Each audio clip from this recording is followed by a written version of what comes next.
long time ago, I was in a pretty dark point in my life. It was my supposed friend's birthday party, which in reality was just a guy that sold me lettuce for pretty cheap, and he asked me to go. I found it pretty strange since most of his friends were 20 and older and I was just 15 at the time, but I didn't think much of it, so I went anyways. Now eventually I arrive at this party, and I'm pretty surprised. I was right next to his kitchen table speaking to a Dominican man that I hadn't yet realized was on some sort of hardcore drugs. And personally, I'm just drinking away, not even minding the environment that I find myself in.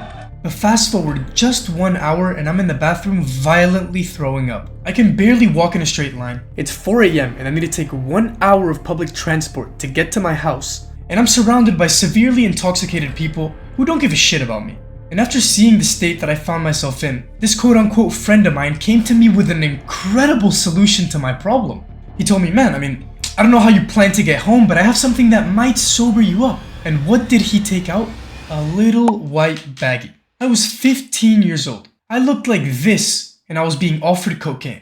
And that was sort of the breaking point. The point where I realized how much your environment really shapes who you are. So I stopped and I asked myself, what the fuck am I getting myself into? Obviously not at that moment because I was too drunk to even formulate a thought. I didn't consider myself the type of person that would do these sorts of things, but because of the situation that I found myself in, I had become that type of person. The way that I think about it is that your friend groups and the people that you surround yourself with form this sort of bubble, and their behaviors, actions, and characteristics in general are stuck inside of that bubble. And inside of the bubble at that moment in my life, there was drugs, alcohol, backstabbing, people who only care about themselves, and overall types of things you don't really want in your life.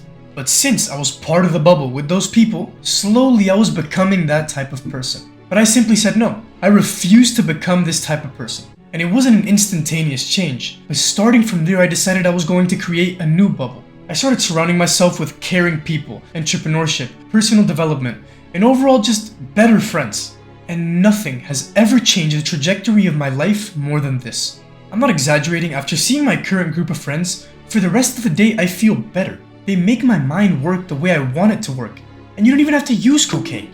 And something I see very often is these entrepreneurs with massive goals that feel like they can't have a friend who doesn't contribute to their goals in some sort of way, or who doesn't have the same exact roadmap for their life as they do. And the way I see it is someone doesn't need to have the same exact vision as I do to be my friend. If I respect my friend for the work that he puts in and the man that he is, he could be a professional dog walker.